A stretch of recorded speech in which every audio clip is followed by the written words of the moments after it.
On today's show, our angry Uncle Bob is back with some strong opinions about the Heat retiring Shaq's jersey, as well as George Karl's comments about Melo. we debate the Hall of Fame chances for Tracy McGrady, Big Ben Wallace, and Little Muggsy Bogues. And Hawks rookie Taurean Prince shines in a brand new edition of the meme team. It's Thursday, December 22nd. The starter starts now.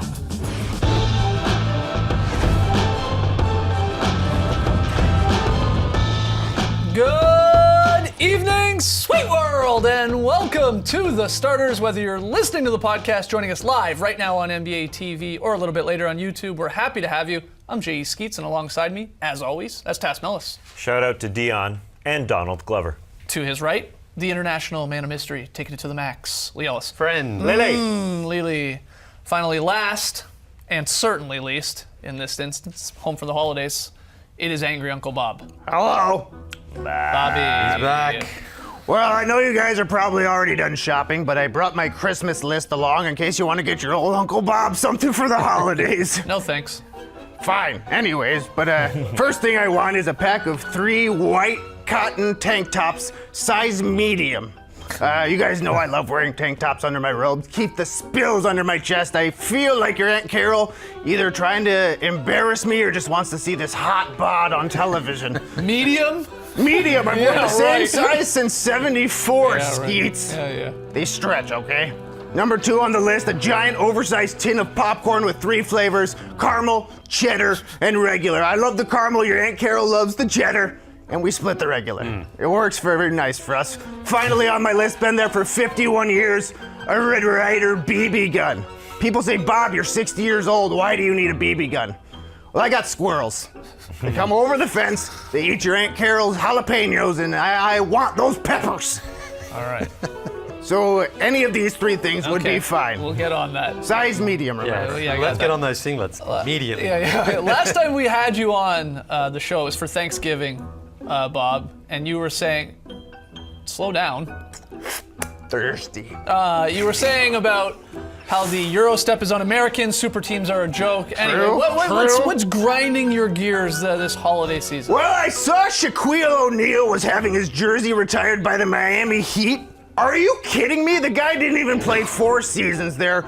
Everybody knows he's a Laker. Shaq shouldn't have his number retired in Miami. What's next, Michael Jordan? Good one, Uncle Bobby. yeah. He's already got it retired there in Miami. What? Yeah, what do you think about this? I think it's fine. Of course it's fun. Yeah, he was only there a short time, but those 3.5 seasons he was there were very effective. Obviously, it gave the Miami Heat their first championship, and even though it wasn't the MVP Shaq of his earlier days, he still was an extremely good player there. Average, look at those averages, basically 20 and 10. And again, I think when you look at what the Heat did, without him, they don't win that championship their first time in 2006, and maybe they don't even get the big 3. Maybe Dwayne Wade looks to move on after that. I think that's 100% true. Pat Riley said it was our seminal moment. It was bigger than the big 3 coming because it turned our franchise around. They had good players before Shaq got there. You know, Steve Smith, Glenn Rice, Alonzo Mourning. But it wasn't until Shaq got there when they became a championship contender and people looked at them and said, all right, I mean, I'll go there to win a championship. If Shaq doesn't go there, you know, does Gary Payton come win a championship? Highly unlikely. And you know, the list goes on and on. Obviously, Dwayne Wade was their best player in that championship team. But, you know, from the outside looking in, Bob, we don't really know how that team viewed itself, how others viewed it, and that's the moment. Yeah. Shaq coming there in 2004, even though it wasn't there a long time, the Miami Heat became the Miami Heat. And other stars, superstars, because you got to be a superstar to get your jersey retired by 2 teams, which now Shaq is joining that elusive list, like your Kareems, Oscar your Robertson, Wilts, who's had it 3 times, Oscar Robertson. I mean, it goes on and on. A select few, but they're superstars. Barkley's one of them. No problem with it at all if it's well-deserved in both. So, yeah, you're crazy for this one. He deserves it, and we congratulate him on it. Crazy for this one, Bob. Yeah. He's no Artist Gilmore, if you know what I'm saying. Anyways, I saw my all-time favorite NBA coach, George Karl, wrote a book. Heard he had some things to say about those bozos, Carmelo Anthony and J.R. Smith. I haven't read the book. I'm not going to. But I love that George Karl. He's a real straight shooter. He really is. Not a shock that angry Uncle Bob likes a Sides guy with him. who just wrote a book called Furious George. It's right? not a shock that George Karl would come out with this book because in '97, it wasn't read by many people, but he had a book way back when with the title, This Game's the Best, So why don't they quit screwing with it? That's what I'm saying. Yeah, and George has continued that angry banter. You gonna read it, Lee? I'm not sure. I don't really like the excerpt that's coming out. Right. He's having a shot at former players Carmelo, Kenyon Martin and J.R. Smith. This is a coach who has had a history of clashing with players pretty much every stop he's been to. If you go back to Seattle, Gary Payton and Sean Kemp. In Milwaukee, clashed with Sam Cassell and Ray Allen and Glenn Robinson. And of course, most recently in Sacramento, he wasn't even there basically for more than a day, and he and DeMarcus Cousins had been fighting. So sometimes I think it's more about just trying to sell the book and trying to get some publicity and make some money. I don't think those sorts of things are always the best idea for a coach who's got not a great reputation. Yeah, he's, again, the excerpts we're seeing, especially about Melo, the superstar of those three guys in JR and Kenyon, saying he's not a true leader, saying that, he was unwilling to share the spotlight, definitely questioning Melo's defense. This is a shame because they actually did have some success together. Yeah. I mean, they were going to the playoffs. They got very close in 2009 of even getting there to the finals. That's what's disappointing about this, but you're right. George Karl does have a history of clashing with superstars, so maybe this isn't a surprise. Maybe this is just a ploy to sell some books too, and maybe more people are going to read it than the first one with all of these things coming out. What do you think, Angry Hope Bob? Back when I played, we didn't have the three-point line because we were men. And now I see the best offense in the league. That Canadian team you fellas like barely shoots them. I'll say it. 2s are better than 3s. Just look at the Raptors. Oh yeah, the Raptors with the best offense. Still can't believe Canada has a team. Yeah, not only best offense, not only in the season or in the NBA this year, but of all time right now. Historic offense here from the Raptors, despite not shooting a whole lot of threes and getting it done at the free throw line and in other ways. But what's that stat you said earlier today? They've had, at this point of the season, the best offense a few years ago as well. We came with some ammunition to this fight here, Bob, and not just your BB gun. Yeah, that's right. Back Chris Bosh's last year, I believe it was, Hedo Turkoglu, one of your friends, was there. They, at one point during the season, had also a historic offense. The problem was they were pairing it with an unhistoric defense, one of the worst defenses of all time at that time. But this is weird to see in today's NBA game. I mean, Angry Uncle Bob's right about that. You got the Rockets shooting what feels like 50, 60 threes a night. And the Raptors do it by getting the line, taking care of the basketball, obviously with a deep team. That's how they're doing it. And they have an efficient all-star backcourt, too, in Kyle Lowry and DeMar DeRozan. It's considered a bad shot, the two-pointer these days, or a wasted shot, because if you're going to get outside, you may as well take a three-pointer. But if it works for you and that's how your offense flows, then go to it. And a lot of older style coaches like Stan Van Gundy, he says, look, if it's an open shot, it's a good shot, whether it's a 3 or a 2. And DeRozan is showing how he is able to utilize his strengths to get to his positions and make the most of what he's doing. Lowry's doing the same thing. They're also getting to the free throw line to get those easy points. So it's working for them. Of course, the test is going to be whether they can sustain it for the entire season and then how effective it can be in the playoffs against the Cavs. Yeah, that's the point. It's a better offense for the regular season than it is 4, 5, 6, 7 straight games against a team, right? Because you can gear up for it. If you want to carry a team with 2 guys that are so isolation heavy, it's a struggle against opponents in the playoffs. That being said, DeMar's obviously growing. He's getting better, and no one really saw his growth coming this season. No. This is all him. This is all him in the offseason, working his butt off. This team has been phenomenal. I wish they had a third guy that they used a little bit more on the inside, and I wish they had a big that could roam a little bit more defensively. This is just some wishful thinking around the hall. Well, that's the problem. They can't stop the Cavs. When the Cavs go 5 out, they don't have a big that can move. They play Bebe. He's not good enough. Jonas, he's not good enough defensively. That's the issue. Still wild that the Raptors have a better offensive rating than the Golden State Warriors. Yes, for sure. All right, back to you, Angry Uncle Bob. Yeah, I was watching the Kings last night. I love that DeMarcus Cousins. Reminds me a lot of myself, to be honest with you. But then the Jazz brought a motorcycle on the court during the game. Come on! Motorcycles shouldn't be allowed on a basketball court. They're gonna ruin the varnish. I'm surprised by your take on this. I thought you would be a motorcycle guy, listening to CCR. I love motorcycles, love Steppenwolf. Yeah, CCR. Keep it outside. Let it out. Let your hair blow in the wind. You don't like it on the court. Yeah, exactly right. There's a lot of varnish on those courts. Got to keep them shiny. Have to agree with Uncle Bob Okay. on this one. All right. Yeah. Oh, yeah. Yeah, I mean, you're not even allowed to wear some type of shoes on the court, in case you scratch a surface. He's got a motorcycle out there. What is this mascot? What is that mascot? That first mascot? I get a Rocky. bear. Yeah, he's a bear, I guess. Bango. I didn't realize how many mascots were bringing motorcycles out onto the court. Maybe it's an epidemic. Maybe you're right. All right, time for one more, Angry Uncle Bob. Yeah, one last thing that got my goat. I saw a little of the Bulls game last night. Your Aunt Carol, that's her favorite team, of course. She's from Chicago. But then something really stupid happened.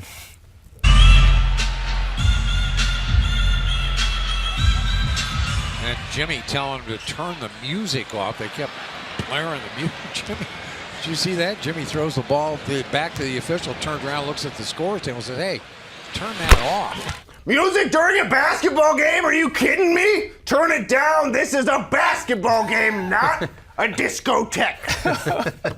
What do you think? Well, it worked for Jimmy on that play for sure, because he knocked it in. But yeah, I think there is a little bit too much music. Every possession there's some sort of new tune going. We could tone it down a little. Must be hurting your old ears a little bit. a A little bit. It gets to be a little bit much because I the wouldn't- fans. It drowns out the fans a lot of the time. Yeah, I want the that's the fans to disappointing carry the cheering. That is oh, disgusting. man. That's going to drown out the You guys know I love eggnog. And drink it. We got to take a quick break, but when we return, we're going to debate whether Tracy McGrady, Ben Wallace, and Muggsy Bogues deserve a spot in the Hall of Fame. Come on back. Can we get...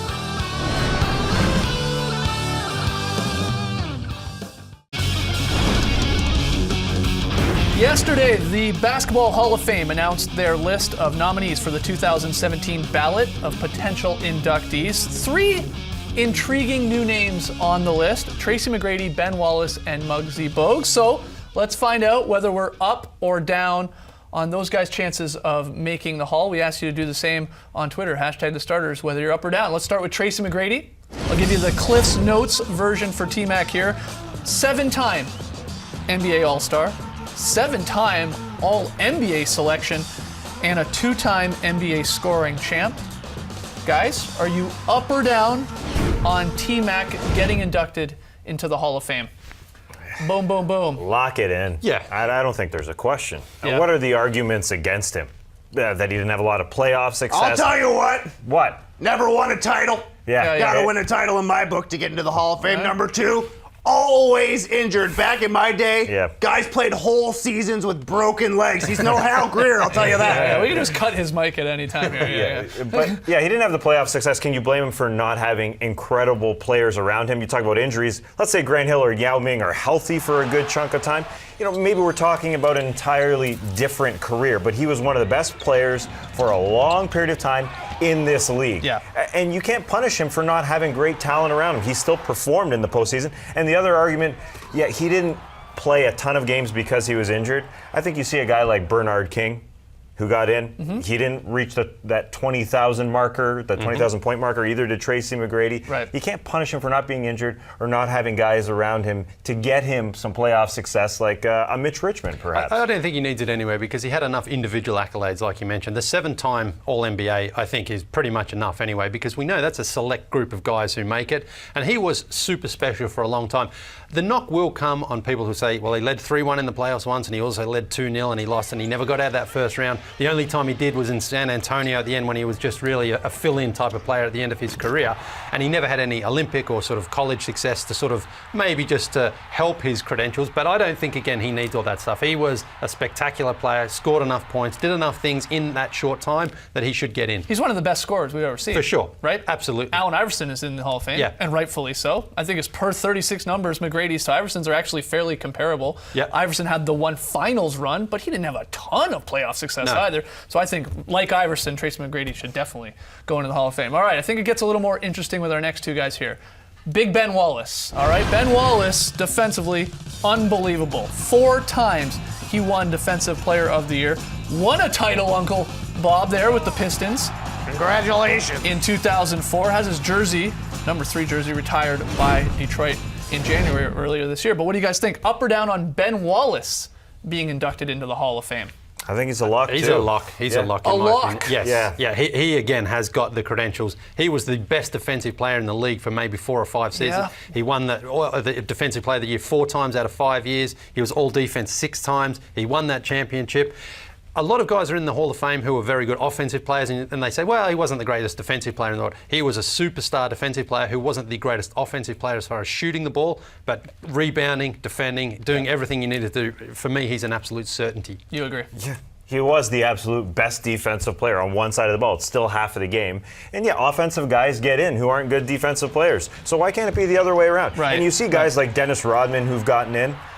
I think Ben Wallace can be comparable. Mutombo? Yep. Yeah. For sure. And I know we can keep, not the term isn't dropping the bar, but unfortunately guys who are indicative of guys who will be in, right? And I do think Rodman should be in there, and Ben Wallace should get in strictly on merit alone. And forget about the comparisons. They're just that good on the defensive side of the ball. I'm sorry, they changed the way other teams played. Sorry, I just saw Angry Uncle Bob downing a bunch of eggnog. I had flashbacks to one of our pick 'em payoff shows. You like it? Eggnog, thumbs up. Okay, you're going to get the shakes real soon, I'll tell you that, drinking all that. Going down a little over here. Okay, so we all agree. Again, let's hear from you guys on Twitter, #Stars. Are you in on Ben Wallace, despite not scoring a whole bunch, but all that defensive accolades and team success, too. Going to 6 Eastern Conference Finals straight, got the title. So let's hear what you guys think. The first undrafted guy to be in the Hall of Fame. That's amazing. That would be a pretty big accomplishment. Unbelievable, it would be. All right, final one here, guys. From Big Ben to Little Muggsy Bogues. Shortest player to ever play in the NBA. Just 5'3", which still sounds mind-boggling. He played 14 years, best known for his 10 years with the Charlotte Hornets. Are you up or down on Muggsy Bogues going in eventually to the Basketball Hall of Fame? No! Wow. I don't see how you put him in, unfortunately. Is it sort of just a charity or an achievement? Nod? Yeah, because he's 5'3". I mean, what happens? He didn't make an All-Star team. I mean, that's a huge problem. Yeah. I mean, what happens if a 5'2" guy comes into the league one day? Does he get into the Hall of Fame? It's actually truly lowering the bar. Yeah, that's a good way of putting it. The fact that he got 14 seasons in the NBA is an incredible accomplishment. Sure. But if you base it on the stats of what he's achieved and what other guys have gotten to get in, then I don't think he qualifies. Yeah, there's a reason I think that this is his first nomination some 15 years after he retired. I think that's the little nod here. Not that he's eventually going to get in, just to say, wow, it is pretty amazing that a 5'3" guy not only made the league, played for that long, and did have success, putting up 10 and 10s and stuff like that. Very good player he was. Yeah. Just not a Hall of Famer, Not I a wouldn't Hall of say. Famer. Yeah, if Aunt Carol can post you up, you're not getting in the Hall of Fame. Didn't like Calvin Murphy when he played. Didn't like Spud Webb. 6 feet or taller only. Okay, Angry Uncle Bob. Gotta take a quick break. When we return, Torian Prince plays Mad Bingo in a new edition of the meme team. Don't go anywhere. Someone say bingo? He's dabbing. You get it?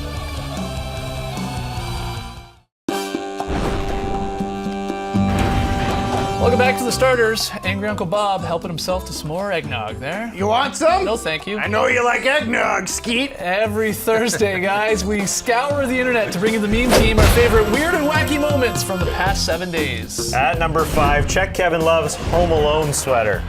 That's great stuff. He's Macaulay Culkin. Only way it would have been better was if he was on the Wolves, you know, because he didn't have the teammates back then.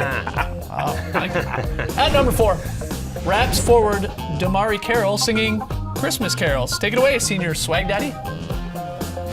Jingle bells, jingle bells, jingle bell rock. He also sings Deck the Halls, Home for the Holidays, Frosty the Snowman, and one of everyone's favorites, I Saw Mommy Kissing Santa Claus.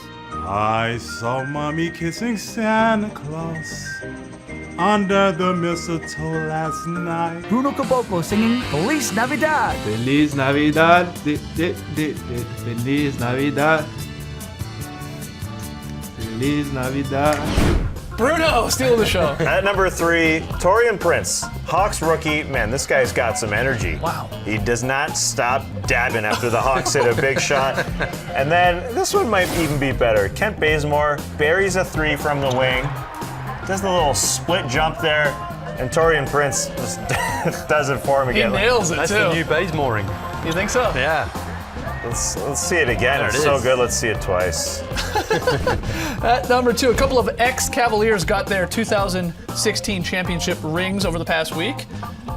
Timofey Mozgov just gets tackled there, or group hugged by the guys, and then Matthew Dellavedova getting his ring, and here they come again. Don't mess up his hair, guys. Fun bunch. Yeah. A little bit more Delhi here at number 1. This fan absolutely loves him here on the right. Oh, wow. It's Matthew Dellavedova. Whoa. Oh my God! That's him. Yeah. It's right there. Close to the action. What a fan. So there it is. There is the meme team. Tass. Mm-hmm. We also had a wedgie. We had a wedgie. Yeah! Woo! We needed it. We need these, man. Yeah, we're slowing down a little bit in the pace, but this was number 16 from Devin Booker. This is 2 in 3 nights. Good. It's good. Way to stick it, Book. We've got 16 wedgies presents. through 435 games this season, one every 27 games. But we're still projected at 48, as you see on the right. We had 44 last year. We're just trying to get to 50. We include the playoffs because we want to get to 50 so bad, but we're not on pace quite yet. Bob, you like the wedgie? Back in my day, we called it a neck ball. Okay. But I like it. All right, when we come back, you'll like this, Uncle Bob. Lily's very solid play. It's all fundamentals. Beautiful.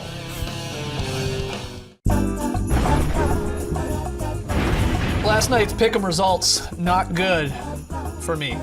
I have officially lost the month of December. Trey picks up the win. Attaboy. I'm done. What are we going to do tomorrow, Skeets? Well, we'll find out at 6 p.m. Eastern here on NBA TV. I will be doing, Don't sound too excited. once The again, leftover eggnog over here. no thank you. It's not eggnog. It's not eggnog. I have no idea what it is, but you guys will punish me somehow, I'm sure. Or I'll just get to do what Lee does and just hang out in front of a green screen. What a punishment That was tough, man. I'm Yeah. still recovering. All right, so for no particular reason, well, actually got a nice race between Lee and Tass for the tops. Spurs, Clippers, Trey and Lee with the Spurs, Tass and I with the Clips. Lee, VSP time.